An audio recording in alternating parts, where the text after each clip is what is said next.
Kalaupun perempuan, ada nggak sih perempuan? Ada, tapi biasanya meninggal pada saat menstruasi pertama. Nah, yang kedua, biasanya taunya itu dari sunat. Oh iya, betul. Jadi ketika sunat kok pendarahan terus, kok nggak berhenti? Nah itu juga jadi. Pojok PKRS, podcast jelajah obrolan keren promosi kesehatan rumah sakit. Baik, Assalamualaikum warahmatullahi wabarakatuh. Selamat pagi, salam sehat.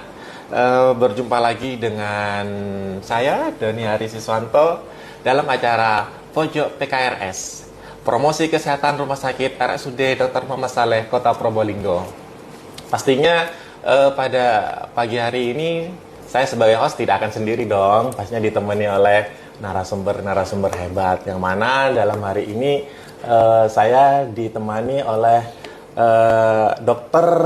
Novita Lafi Nikmah, spesialis penyakit dalam. Oke, halo semuanya, ketemu lagi. Ya, ketemu lagi. Tentunya dalam hari ini dalam rangka memperingati Hari Hemofili. Hari Hemofilia sedunia ya. Sekarang tanggal 17 April 2025. Oke, betul. Di sini nanti kita beberapa menit ke depan akan membahas terkait tentang apa sih hemofili itu, gitu dokter. Jadi ini merupakan juga edukasi kepada sobat Pojok PKRS dan juga masyarakat di Kota Probolinggo. Mungkin disapa dulu sobat Pojok PKRS serta penjelasan sedikit apa sih hemofili ini, kayak gitu. Oke. Halo sobat-sobat PKRS, panggilnya sobat-sobat ya. Sobat-sobat PKRS di mana saja berada. Pojok PKRS. Sobat-sobat Pojok PKRS dimanapun berada, pada hari ini Hari Hemofilia Sedunia 17 April 2025, kita akan membahas sedikit mengenai hemofilia ya. Jadi saya Dr. Novi, dan saya dokter spesialis penyakit dalam. Di sini saya akan menjelaskan sedikit mengenai hemofilia ya. Jadi mungkin banyak masyarakat yang belum banyak mendengar ya penyakit hemofilia. Jadi ini memang penyakit itu tidak seperti batuk pilek. Jadi ini penyakit yang bisa dikatakan jarang terjadi. Jadi dia itu dari sekian kelahiran hanya beberapa persen saja yang terkena hemofilia. Jadi hemofilia ini apa? Pasti sobat Pojok PKRS bertanya seperti itu. Jadi hemofilia ini adalah suatu kelainan sel darah di mana darah ini kesulitan untuk membeku. Jadi gampangnya seperti itu. Nih saya berusaha memberikan literasi yang mudah ya dipahami ya oleh teman-teman atau sobat-sobat Pojok PKRS. Jadi kalau kita luka, yang seharusnya lukanya itu bisa segera tertutup, pendarahannya berhenti dan tertutup, pada pasien-pasien dengan hemofilia ini sangat sulit terjadi. Pendarahan bisa sangat masif, bisa sangat berat, dan bisa mengancam nyawa.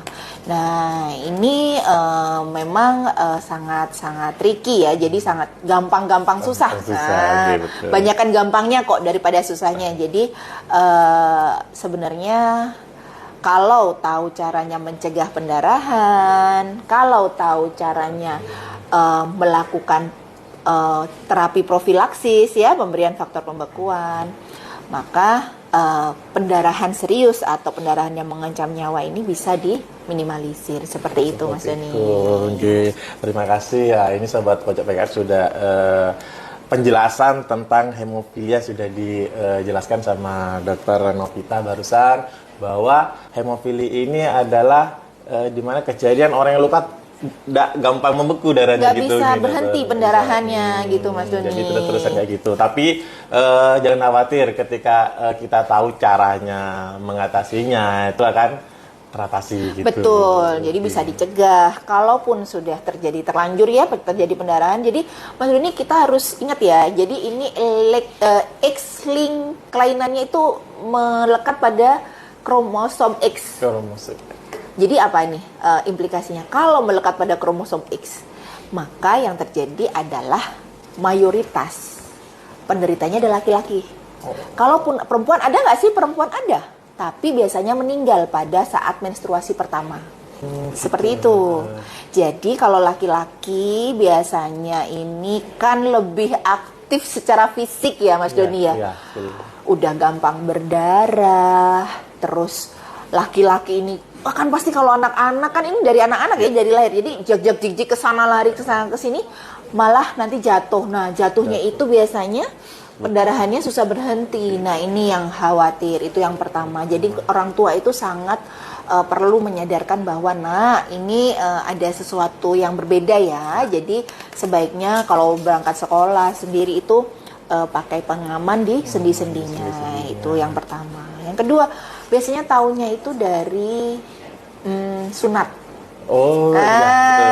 Jadi ketika sunat kok pendarahan terus, kok nggak berhenti? Nah itu juga, jadi teman-teman nakes harus juga menanyakan ya, kalau seumpamanya melakukan treatment sunat kan banyak ya sekarang home care sunat. Jadi harus dianamnesa dulu ya dokter, harus punya riwayat apa ya tidak. Ada kelainan darah nggak sebelumnya. Jadi kalau seumpamanya nanti nyunat aja main sunat ternyata ada hemofilia, panik pasti. Jadi kalau hemofilia sebaiknya sunat di tempat pusat kesehatan yang sudah memiliki dokter-dokter yang bisa mengatasi pendarahan apabila terjadi pendarahan setelah tindakan. Seperti itu. Lalu gimana dong kalau sudah sunat? Tidak apa-apa. Nanti kalau yang bisa sunat nggak sih? Bisa. Cuma nanti sebelum sunat kita pastikan dulu faktor pembekuannya mencukupi tidak untuk terjadi supaya terjadi pembekuan darah setelah dibuat perlukaan pada saat tindakan.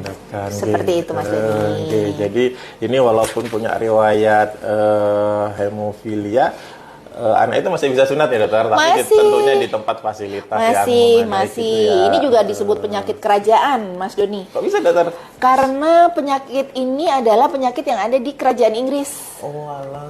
Nah, jadi di kerajaan Inggris itu kebanyakan laki-lakinya itu hemofilia. Nah, jadinya di Inggris itu banyak screeningnya sangat kuat sekali ya. Jadi kan mungkin karena dulu incest ini ya sama-sama saudara, jadi timbullah penyakit ini gitu. Mungkin ini ya dokter, untuk penyebabnya gitu dokter. Oke. Kalau penyebabnya ini hemofilia itu sebenarnya kan diturunkan secara genetik. Oh, genetik berarti ini dokter. Betul, karena dia melekat pada kromosom X. Jadi kalau seumpamanya ini pentingnya pada saat catin ya, calon pengantin itu sebaiknya tetap dilakukan screening gitu. Itu yang pertama. Yang kedua biasanya ada yang dia itu pembawa. Nah, kalau pembawa ini gimana? Dia tidak ada gejala tapi membawa sifat hemofilia. Akhirnya gimana? Akhirnya kalau dia sama-sama pembawa yang sama-sama tidak hemofilia, jadinya menikah, akhirnya timbullah hemofilia pada anaknya. Sebenarnya pencegahannya secara genetik ya. Cuman di sini di Indonesia terutama, di luar negeri sudah mulai ya. Di Indonesia itu screening catin itu masih terbatas pada penyakit-penyakit menular seperti itu. Jadi mungkin kedepannya penyakit-penyakit seperti keganasan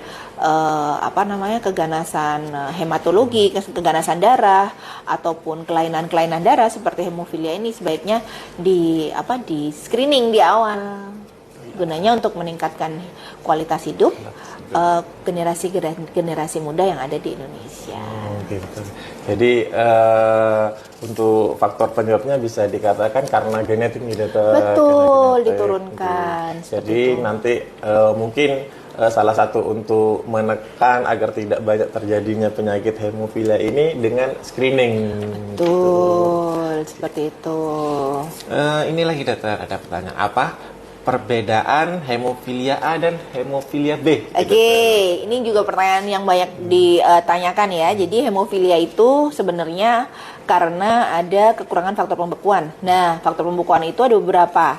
Tapi yang bisa menyebabkan hemofilia itu adalah hemofilia A dan hemofilia B, di mana hemofilia A itu adalah defisiensi atau kekurangan dari faktor pembekuan 8. Sedangkan hemofilia B kekurangan faktor pembekuan dari faktor pembekuan 9. Nah, jadi nanti kita harus tahu dulu nih, A atau B. Karena memang karakteristiknya berbeda berdasarkan dari fungsi pembekuan darahnya.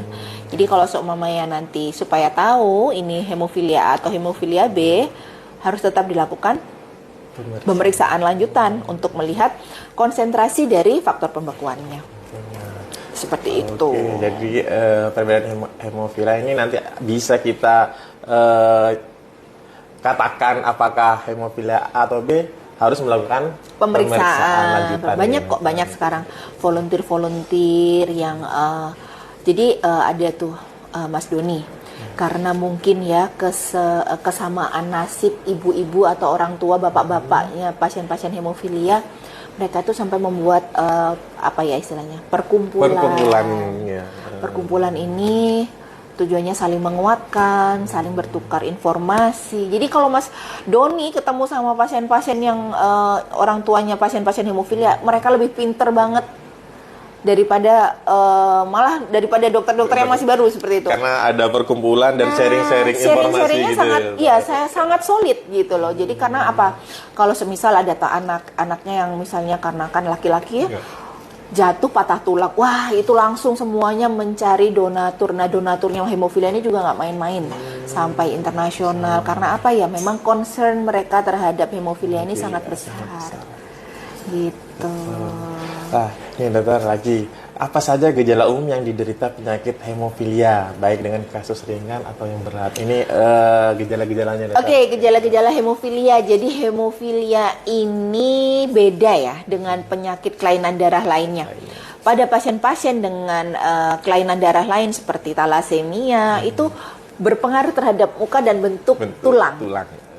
Jadi sangat tipikal, oh ini talasemia. Jadi kalau kita di poli hematologi itu kita lihat, oh yang ini talasemia nih. Karena tampak pucat gitu. Bukan. Ada jadi struktur wajahnya itu berbeda. Berbeda juga. Kalau hemofilia secara fisik itu sama persis seperti orang normal. Cuman biasanya yang kita tandai dari pasien hemofilia itu adalah pasien-pasien ini biasanya terjadi hemartrosis atau pendarahan sendi. Jadi kebiasaan yang kita lihat tuh mereka itu jalannya agak ada gaya berjalan sendiri, sehingga oh ini hemartrosis nih, kan biasanya nih hemofilia seperti itu. Jadi yang kita tandai seperti itu karena kan kebanyakan laki-laki tuh. Nah, tapi secara intelektual, secara fisik itu ganteng-ganteng pasien-pasien hemofilia. Tuh kemarin saya sempat ke Riau acara perkumpulan hemofilia di sana. Betul-betul cakep-cakep banget. Kayak orang normal. Iya, betul. Gitu. Karena mereka tidak anemia selama tidak ada pendarahan. Jadi kulitnya ya seperti kita-kita ini. Terus wajahnya juga nggak ada bedanya seperti kita-kita ini. Cuman kebanyakan dari mereka itu adalah kakinya yang ada masalah. Nah ini loh concern kita. Jadi apa sih gejala-gejala yang paling harus diwaspadai? Yang pertama itu pendarahan di sendi. Yang nyerinya luar biasa ya. Itu kalau semuanya pendarahan di sendi itu sulit dihentikan.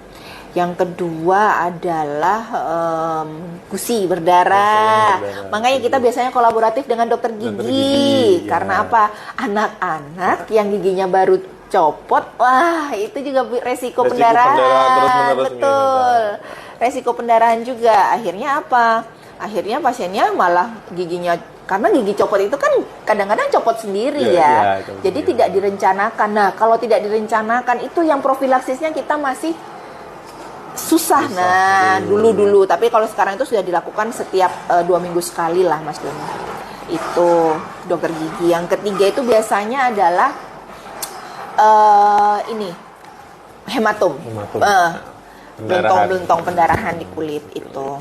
Lalu yang serius apa? Bisa loh sampai pendarahan intrakranial atau pendarahan di kepala. Sama seperti pasien-pasien yang seperti pendarahan di kepala lainnya, entah itu karena kecelakaan, entah itu karena stroke, sama. Jadi bisa badannya lemas separuh, pandangannya kabur, nyeri kepala yang teramat sangat, muntah yang proyektil yang menyembur, seperti itu. Jadi kita harus tetap waspada. Ada lagi yang di saluran cerna juga bisa, BAB-nya kok hitam terus ya. Ada darahnya. Betul, BAB ada darahnya atau hitam terus, bisa jadi wasirnya itu pendarahan yang nggak berhenti. Nah, itu yang harus kita jaga ya, supaya lebih aware terhadap pendarahan. Bisa dideteksi